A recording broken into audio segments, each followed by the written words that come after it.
कभी ना कभी शुरू होती है पहली बार। तो जैसे सब यशवंत यादव जी को सभी एरिया की औरतें भाई मानती हैं, तो उनके दिल में ये ख्याल आया कि मैं अपनी जो दूसरी बहनें हैं उनको कोई ना कोई दिवाली का तोहफा मैं देता हूँ, लेकिन मेरी मुस्लिम जो बहनें हैं उनको क्या तोहफा देना चाहिए। तो सबसे बड़ा तोहफा तो मुझे लगता है हिजाब ही है, मक्का है। तो उनके दिल से ये ख्याल आया। फिर मुस्कान शेख, मिराज भाई, मुमताज़ शेख, इनसे सबसे ये मेरी शक्को दीदी है, नवानगर में रहती है, इन सभी से मुझे बात करके एक इवेंट हमने किया कि ये तोहफा एक भाई की तरफ से बहन को जाना चाहिए। और ये कोई चुनावी जुमला नहीं है कि चुनाव को मद्देनज़र रखते थे, क्योंकि यशवंत यादव जी जो चीज़ एक बार शुरू करते हैं वो हमेशा के लिए शुरू रहती है, और ये हमेशा इस तरह से साथ में होता है। जिस तरह से लोकसभा चुनाव में आपने इलेक्शन आपने अपनाई, और देखा जाए कि थोड़ा अपने इस मुस्लिम एरिया से जो है परसेंटेज जो है बहुत कम दिखाया जा रहा है, क्योंकि आप अपने हौसलों के साथ इस तरह से लगी हुई है, और जिस तरह से ऐसे माहौल भी आए, रामगिरी महाराज जैसे वाक़यात आए, उसमें बयानात आए, इस नजरिए को कैसे देखते हैं और किस तरह से आप ये चीज़ें को कर रही हैं? एक्चुअली मैं ये सोचती हूँ, आपने लोकसभा की बात छेड़ी, तो 12 दिन की जो मुझे कैंपेनिंग का टाइम मिला था उसमें मैं 3,42,000 से भी ऊपर गई हूँ। तो 12 दिन के मेहनत में अगर इतना तक पहुँचना, ये मेरे लिए बहुत बड़ी पॉजिटिव चीज़ है। हारना जीतना ये दूसरी चीज़ है, कोई गम नहीं है हारने का। और रही बात आपने खास करके उस कम्युनिटी की बात आप पूछ रहे हो कि मुस्लिम कम्युनिटी, तो उनकी कोई मजबूरी होगी जो मैं समझ सकती हूँ एज क्या बोलते हैं, एक इंसान अगर इंसान की मजबूरी नहीं समझता तो फिर वो इंसान कहने के लायक नहीं होता। तो शायद उस वक्त कुछ मजबूरी उनकी रही होगी जो मेरे साथ में नहीं चले पड़े, लेकिन दिल और दिमाग का मेल वो भी करना जानते हैं। और आपको नहीं लगता कि पार्टी की आपसी लड़ाई में जो वोटर्स हैं, जो आवाम है, वो ये फैसला नहीं कर पाती कि वो किसको वोट दें? आपको नहीं लगता कि आप लोग की आपसी लड़ाई का खमियाजा आवाम भुगतती है? हर चीज़ पार्टी के लेवल पे जाके सोचने से अच्छा है कि आपके रोज़मर्रा की ज़िंदगी में आपको कौन काम आ रहा है, क्या काम आ रहा है, क्या काम कर रहा है, कौन कितना फील्ड पे दिख रहा है, या आपको 10 साल में उसका फ़ोटो भी ढूंढने की मुश्किल पड़ी है। तो वो बातें आप पार्टी से उठकर इंसान बन के सोचना बहुत ज़रूरी है। पार्टी की पॉलिटिक्स अपनी जगह सही रही है, वो अपनी जगह रहने दीजिए, लेकिन आप एरिया में क्या चाहते हो, विकास चाहते हो, डेवलपमेंट चाहते हो। और यामिनी यशवंत यादव इनके एंट्री के बाद में, इनकी टीम के एंट्री के बाद में यहाँ पे बदलाव अगर आया है तो मेरे ख्याल से पार्टी से ऊपर उठना बहुत। विकास को लेकर ही बात आई कि आपने ऊपर भी उर्दू लर्निंग सेंटर को लेकर कहा है। आपको नहीं लगता कि उर्दू लर्निंग सेंटर जो है वो सियासत का शिकार हो गया है? आप देखिए कि आपने आवाज़ उठाई, उस वक्त मैं भी ऐवान में था, मैं भी वहाँ था। आपने जब दूसरे लोगों से बातचीत की कि भाई आप चुप रहिए, मैं बोलती हूँ, मैंने नीतीश राणे यहीं आते हैं, बाकी बीजेपी के कई लीडर यहाँ आते हैं और सीधे उसकी मुखालफत करते हैं। मैडम, आप यहाँ MLA हैं, आपको लगता है क्या कि इस हद तक जो है मुखालफत की जा रही है उसको अमली जामा पहना पाएंगे आपको लगता है कि इतनी मुखालफत खुद बीजेपी कर रही है उस जगह को लेकर? पार्टी का नाम यहाँ लेना बहुत कोई मैं ज़रूरी नहीं समझती हूँ। जो हुआ था आपने टीवी पे देखा था, आप शायद वहाँ थे तो आपने देखा था। और मैं सियासत में होके भी अगर एक चीज़ के लिए एक औरत लड़ सकती है तो उसको मुकाम पर तक भी ले जाए। मेरा आखिरी सवाल है, हिजाब को लेकर पूरे मुल्क में जो है मुखालफत की जा रही है। इवन मुंबई में चैम्बूर के आचार्य कॉलेज में जो हुआ आपने देखा, सुप्रीम कोर्ट ने क्या कहा, उसको सुप्रीम कोर्ट ने तो रोक ही लगा दी। ऐसे लम्हों में आप हिजाब या बुर्का जो बांट रही हैं, मैं समझ नहीं पाया ये नज़रिया किस हिसाब से। मेरा नज़रिया ये एक औरत की तरफ है, जो औरत मुझे लगता है कि सहूलियत औरत को देनी चाहिए कि वो हिजाब पहनना चाहती है कि नहीं चाहती। अगर वो पहनना चाहती है तो हम आप कौन लगाने वाले। वो सोचती है, उसकी नज़ाकत अगर हिजाब में है तो उसकी नज़ाकत को बरकरार रखना बहुत ज़रूरी है। और मेरे एरिया में इतने लोग हिजाब में मैं देखती हूँ, तो ये मेरी एक पहल है तरफ औरतों की तरफ कि हाँ, अगर आप हिजाब पहनना चाहती हो तो बेशक आप पहनिए। और ये मेरा एक कदम है यशवंत यादव सर के साथ में कि हम इस बात को ये इस तरह का तोहफा मैडम, जैसे ईद मिलादुन्नबी की आज खिलाफत कमेटी में मीटिंग हुई जुलूस के मौके पर चलते हुए, इस तरह देखा जाए कि विसर्जन जो है गणपति 17 तारीख को है और 18 तारीख को अभी फैसला किया गया है। तो इस मौके पर जिस तरह से एकता की मिसाल देते हुए आज इस बार भी जो है टाल दिया गया जुलूस को 18 तारीख को किया गया, क्या कहेंगे? मेरे ख्याल से भाई का जवाब आपने दे दिया कि पार्टी से और हर चीज़ से उठकर इंसानियत हमेशा जीतती है। तो वो फैसला जो हुआ है, लास्ट टाइम भी ये फैसला हुआ था, सेम फैसला हुआ था। तो मुझे नहीं लगता है लोकसभा का असर अब कुछ बचा है। अगर बचता तो शायद इस तरह से ये चेंज नहीं होता। और मैं बहुत शुक्रिया अदा करना चाहूँगी उन दोनों कमेटी का जिन्होंने इस तरह से ये डिसीजन लिया है। मैं उनकी बहुत बहुत शुक्रिया उनको अदा। मैम, ऑल इंडिया खिलाफत कमेटी और दीगर और भी वहाँ पे नेता मौजूद थे। 18 तारीख को जिस तरह से 17 को छुट्टी का मौका होता है सरकारी दिन का, तो 18 को जुलूस निकलने के वक्त में आपकी हुकूमत है जैसे सिंधी सरकार, तो जिस तरह से वो 18 को भी जो है ना उन लोगों ने कहा है कि हम मेमोरेंडम एक डेलीगेशन पेश करेंगे कि 18 को छुट्टी, तो आपका भी उसमें क्या सहयोग और सपोर्ट रहेगा? ज़रूर रहेगा। और मेरे ख्याल से शिंदे साहब ने गए टाइम भी इस जुलूस के इसमें बहुत सारी, मैं तो यहाँ पे यशवंत यादव जी का जिक्र करना चाहूँगी जिन्होंने 3 करोड़ का प्रोविज़न इस जुलूस के लिए किया हुआ है और वो हमेशा के लिए किया हुआ है। तो मेरे ख्याल से इससे बढ़कर क्या होता है, क्या है, आपका खून है, मेरा खून वही है, आप भी अनाज खा रहे हो, मैं भी अनाज खा रही हूँ, तो कौन सी, ये मुझे समझ नहीं आ रहा है कि हम क्यों आपस में इतना लड़ते हैं।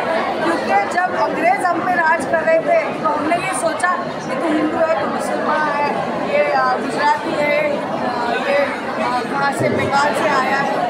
हम एक होकर हम उस वक्त सिर्फ भारतीय रहे और इसलिए अंग्रेजों को यहाँ से भगा पाए और हम आज आज़ादी के इस आबो हवा में हम सांस ले रहे हैं। तो हम क्यों बार बार जताएं कि हम ये हैं। तो मेरे ख्याल से कोई किसी को न ये कहे कि तुम हिंदू हो तो मुसलमान हो, कहे तो ये कहे कि मैं भी इंसान हूँ, तो इंसान।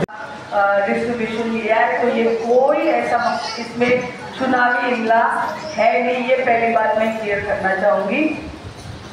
आपने जिक्र किया मुझे जो अवार्ड मिला है, ये सच में मैं ये कहूँगी कि ये अवार्ड यामिनी यशवंत यादव को नहीं मिला है, ये भाईकाला को मिला है।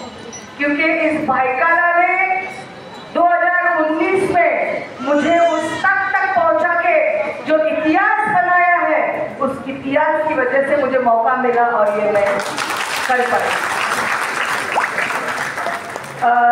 दाऊ, मुझे परसों जब ये अवार्ड मिला तो मेरे कई स्पीचेस दिखा रहे थे, भाषण दिखा रहे थे, मैं खुद हैरान हो गई कि बाप रे, इतने लोगों के सवालों पे मैंने आवाज़ उठाई है, मैं खुद अभी भूल गई हूँ। लेकिन भले भूल गई हूँ, लेकिन उस काम को अंजाम तक लेके जाने के बाद में भूल गई हूँ, पहले ही भूल गई हूँ। आज भी मेरे जहन में उर्दू लर्निंग सेंटर है और आज की मीटिंग में मेरे ख्याल से लास्ट DPDC की मीटिंग में दाऊ भी थे एज अ मेंबर, तो उनको पता है उर्दू लर्निंग सेंटर के बारे में मैंने वहाँ क्या बात की है। उर्दू लर्निंग सेंटर ज़रूर बनेगा और बन के रहेगा, क्योंकि उर्दू ये ज़बान है, ये कोई मुस्लिम ज़बान नहीं है। जैसे महाराष्ट्रियन लोग मराठी बोलते हैं, तो मराठी को कोई हिंदू नहीं बोलते, महाराष्ट्र में रहने वाले सभी बोलते हैं। और ये बहुत ही तहजीब वाली ज़बान है, बहुत मीठी ज़बान है।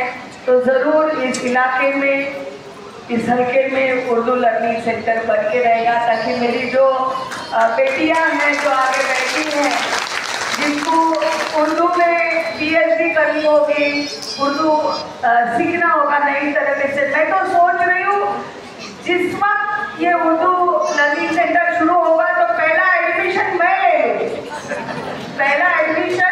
ले लूँ, ताकि उस उर्दू पे मैं कमांड पा सकूँ। इतनी ये लैंग्वेज मुझे प्यारी लगती है। ये अवार्ड जो मिला है ये मेरी हर एक भाईकला में रहने वाली लेडी को मिला है, हर एक भाईकला में रहने वाले मेरे भाई को मिला है, क्योंकि उन्होंने मेरे तक ये सवाल पहुँचाए कि ये चीज़ है, इस पर आवाज़ उठनी चाहिए, इस पर ये बात होनी चाहिए। तो जैसे कि यहाँ पे मैं मुमताज शेख का नाम लेना चाहूँगी, मुमताज शेख, क्योंकि आज मैं ज़रूर उनको मुमताज शेख कहूँगी, हालांकि हम लोग उसको जया बोलते हैं, लेकिन मुमताज शेख भी बहुत सारे मसले जी। द्रौपदी मुर्मू, इनके हाथों से जब मुझे दिया गया तो मैं 2 मिनट के लिए मेरी धड़कन बंद हो गई थी, और भाईकला के प्रति जो मैं एक मेरा जज्बा है कि भाईकला मेरा बच्चा है, भाईकला मेरा बच्चा है और माँ की तरह उस भाईकला की सेवा करना चाहती हूँ। हाँ, कई चीज़ें हुई, उस पर भी एक शेयर अर्ज करना चाहूँगी, उस पर भी एक शेयर अर्ज करना चाहूँगी कि जो बीच में इलेक्शन हुआ उस वक्त थोड़ी हवा इधर उधर हुई थी। आज आपको मैं डंके की चोट पे कहना चाहूंगी, डंके की चोट पे, किसी की मां के लाल में दम नहीं जो संविधान बदल सकता है, और जब तक दुनिया में चांद सूरज रहेगा, तारे रहेंगे, संविधान वो ही रहेगा। ये मेरी गारंटी है, ये मेरे शिंदे साहब की गारंटी है जो इस महाराष्ट्र राज्य के मुख्यमंत्री हैं। और ये जो हवाएं चली तो उस वक्त जब रिजल्ट लगा ना तो कुछ इस कदर मेरे ख्यालात या मेरी भावनाएं थी। जब 4 तारीख को रिजल्ट लगा, 5 तारीख को दिल से एक बात निकली कि कल मैंने अपने घर को गौर से देखा, कल मैंने अपने घर को गौर से देखा, कुछ भरा हुआ था तो कुछ खाली सा लगा, दीवारें दर छत तो वही थे लेकिन अजनबी सा लगा, दीवारें दर छत तो वही थे, अजनबी सा लगा, क्योंकि आप सभी मेरे हो। क्या बात हुई, कहाँ गलत हुई यामिनी यशवंत यादव, ये यामिनी यादव को ख्याल आया। मैं आपके किसी के ऊपर कोई मेरी नाराजगी नहीं है, क्योंकि जो पिता चलाते वक्त पॉलिटिक्स भी करती है, अपनी फील्ड में उतर के काम करती है, तो ये जो भले हम पे हो लेकिन हम उसको बहुत दिल से लेते हैं और आगे चलते हैं।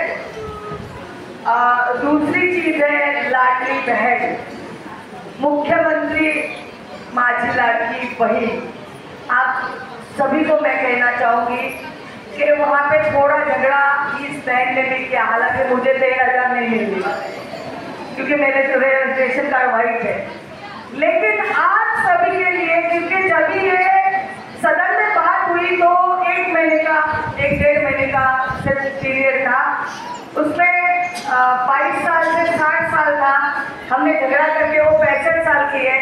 अब हमने वो सितंबर तक उसका टाइम खींचा, अब ये नवंबर तक टाइम गया है, ये टाइम नवंबर तक गया है, और नवंबर में 3 शो जिनके फॉर्म अप्रूव होंगे उनको पहले से लेके जितनी भी किस्तें हैं आपके अकाउंट में पहुंचने वाली है, क्योंकि अभी जिनके अकाउंट में पैसा आया है अगस्त के डेट में, उनको जुलाई और अगस्त दोनों आए हैं, सितंबर में आने वाला है, वो जुलाई अगस्त और सितंबर का आएगा, अक्टूबर में जुलाई अगस्त सितंबर अक्टूबर का आएगा, और नवंबर में जुलाई अगस्त सितंबर अक्टूबर नवंबर का आएगा। और ये भी कोई चुनावी जुमला नहीं है, क्योंकि चुनावी जुमला 1.5 महीने में इतनी बड़े पैमाने पे कामयाब नहीं होता। मुख्यमंत्री महोदय ने ये डिक्लेयर किया और 1.5 महीने में लोगों के रक्षाबंधन से पहले उन्होंने प्रॉमिस किया था रक्षाबंधन से पहले पैसा आएगा, और वो पैसा आपके खाते में पहुंच गया। अभी आपके कितने जन का अप्रूव हुआ है मुझे मालूम नहीं, लेकिन जिन लोगों ने फॉर्म भरा है और जिन लोगों के फॉर्म परफेक्ट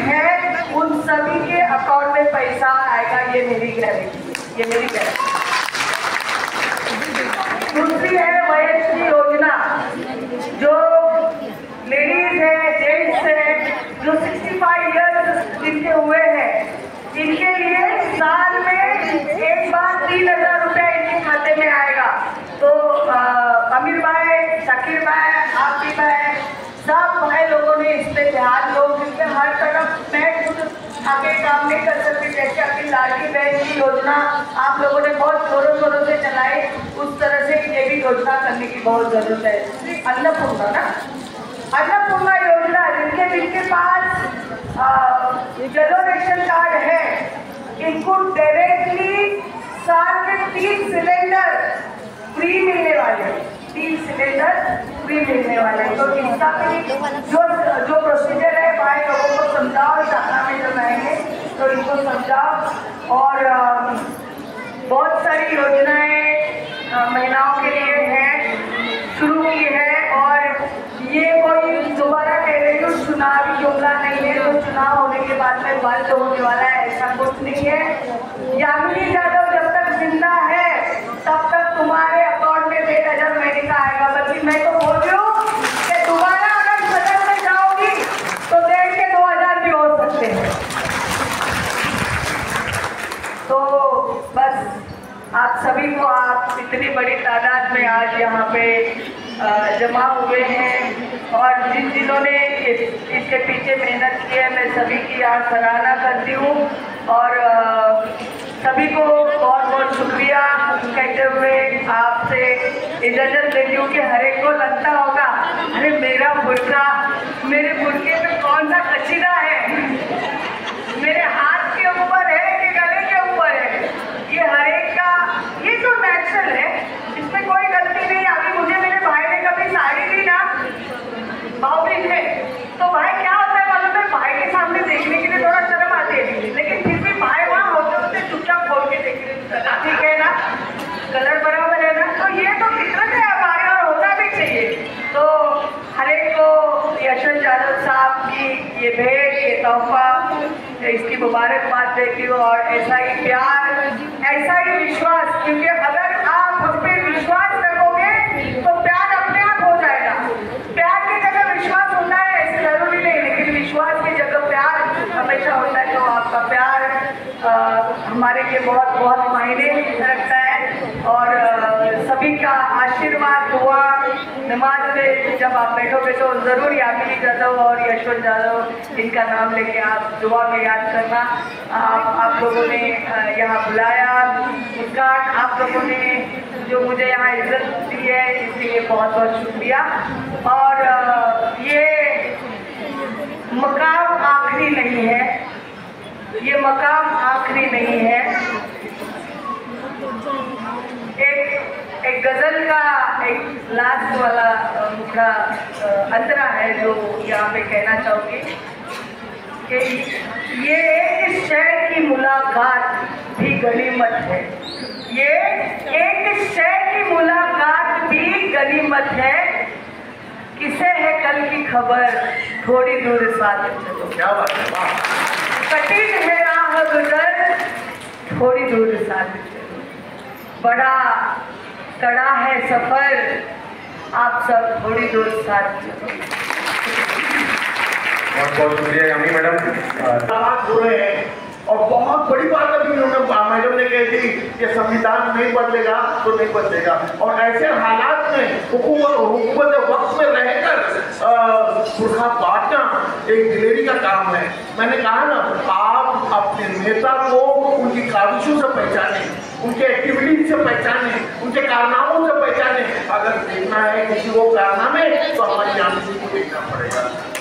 मैं बड़े अदब से और बड़ी दिल से यामिनी की आपके लिए दुआ करता हूँ इस महफिल की तरफ से कि परवरदिगार आपको सेहत और तंदुरुस्ती अता फरमाए, हमारा इलाका आपकी सरपरस्ती में तरक्की करे।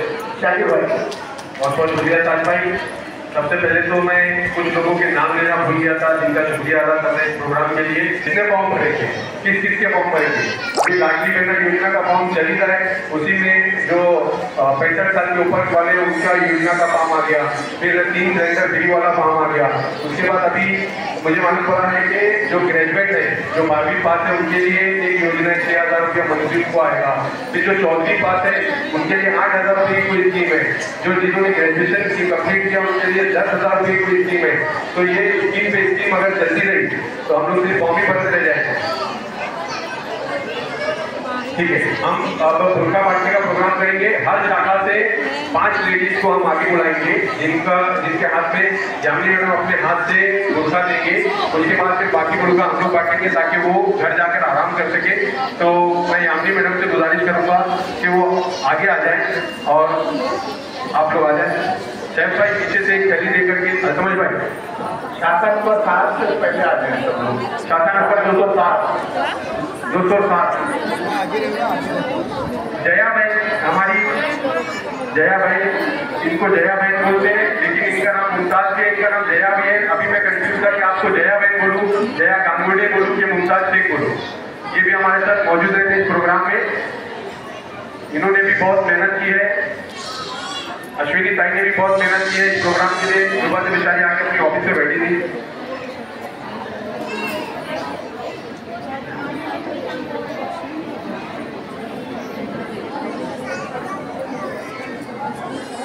आप लोगों को जाना नहीं है, ये 5 लेडीज को हर शाखा से यामिनी मैडम बुर्का देंगी अपने हाथ से, फिर वो हमारे दरमियान से चले जाएंगी और हम लोग आगे का प्रोग्राम कंटिन्यू करेंगे।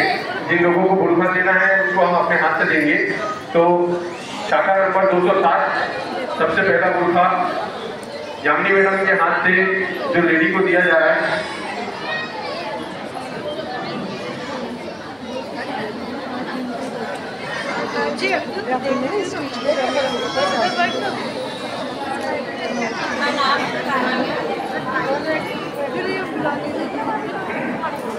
आप लोग घर पे जाके इत्मीनान से बुर्का पहन के देखें, कुछ कम ज़्यादा होगा तो बाद में कर दिया जाएगा, परेशान नहीं होना है। क्योंकि यहाँ पर किसी की मेरी बहनें आ रही हैं तंदुरुस्ती नजर आ रही। बहनें तंदुरुस्त नजर आ रही है। हम तो 5 लेडीज आगे आ जाए। मैं समझ रहा हूँ कि बहुत छोटे छोटे बच्चे लोग को लेकर आप लोग बैठे हैं और वो आप लोगों को परेशान भी कर रहे हैं। थोड़ा सी वक्त और इसीलिए एसी वाला हॉल लिया गया था ताकि आप लोगों को परेशानी ना हो। शाखा नंबर 208 की जो लेडीज है वो आगे आ जाए। 5 लेडीज है शाखा नंबर 208।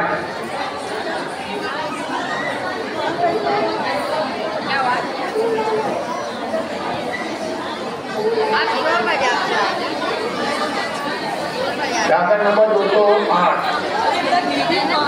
209 शाखा नंबर 209 मेरा बैंक के वहाँ से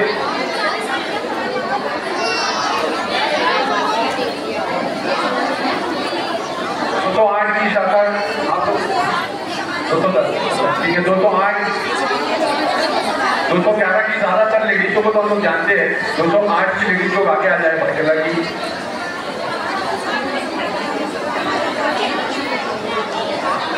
थोड़ा सी इत्मीनान करके थोड़ा सी खामोशी इख्तियार करें। जो लेडीज बच्चों को लेकर आई है उनको कोशिश करेंगे कि उनको पहले दे दिया जाए। थोड़ा सी इत्मीनान रखें।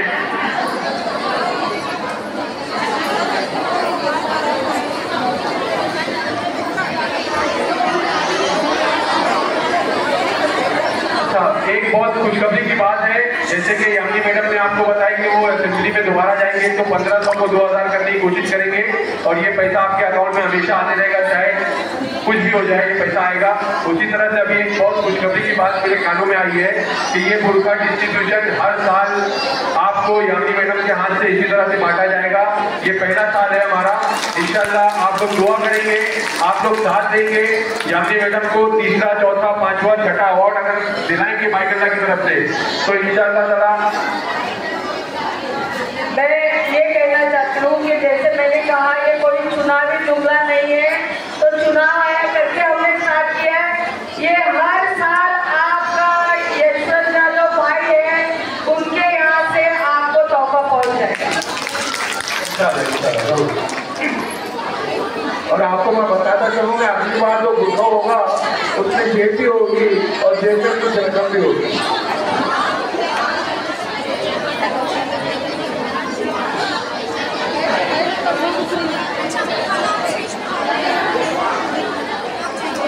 तो 8 की लेडीज लोग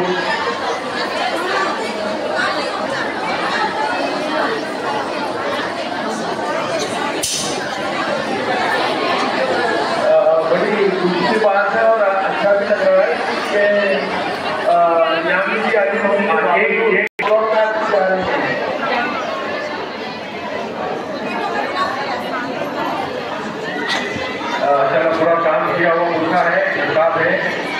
दुपट्टा है। बहुत बहुत शुक्रिया यहाँ मैडम आपका और यशवंत यादव साहब का शुक्रिया कि उन्होंने हमारी माँ बहनों के लिए इतना अच्छा इतनी अच्छी सोच रखी कि उन्हें हिजाब से नवाजा।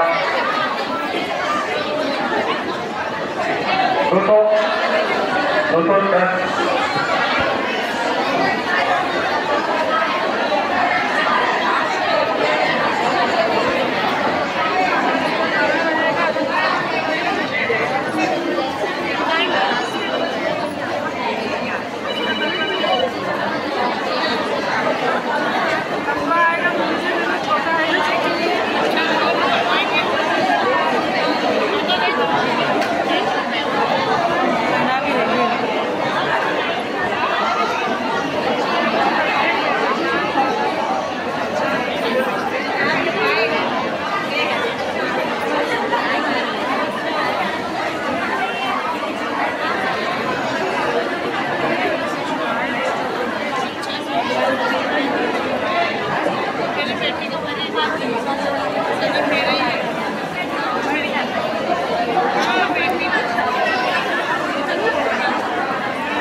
जया भाई जो यहाँ पे फिगर पूछने के आए थे, अभी आप लोगों के सामने हिजाब पहन करके जो यामिनी यादव यशवंत यादव की तरफ से जो हिजाब है वो पहन करके आप लोगों को दिखाया, तो ये इस बात का सबूत है कि हम हिजाब पहनाने और पहनाने वाले लोग में से है।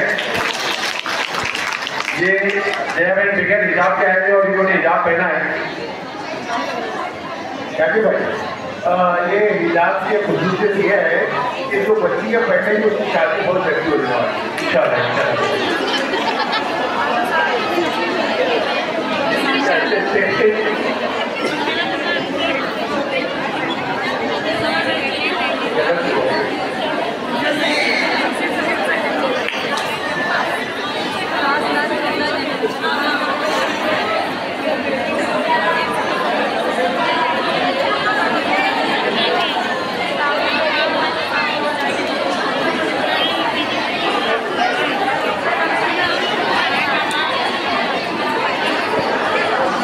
बाकी मेरी माँ बहने अपनी अपनी जगह पे बैठे हैं, हम लोग खुद आके उनको पूछा देंगे।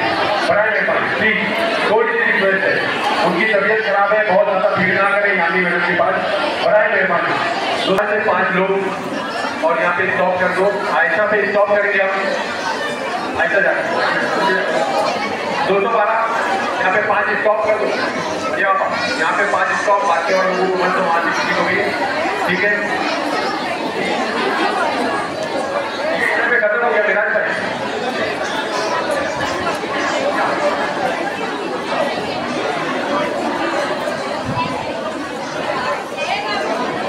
जाओ भाई।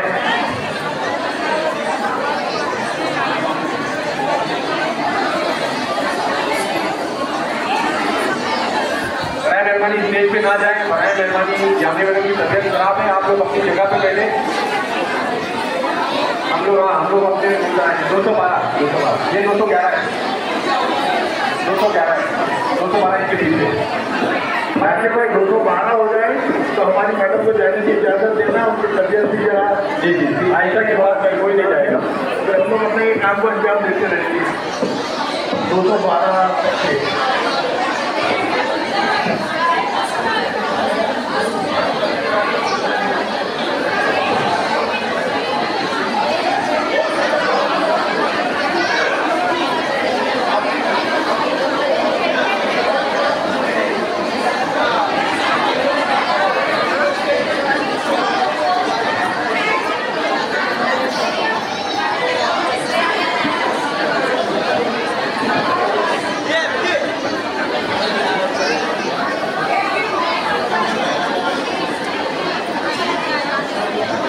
मेहरबानी अपनी जगह पे बैठना है। बड़ा मेहरबानी, जिन लोगों को बुलवा मिला है उनको अपने नाम के आगे ठीक करना है। बाहर जाकर के जो आपकी शाखा के लेडीज लोग बैठे हुए उनके नाम के आगे ठीक करना है।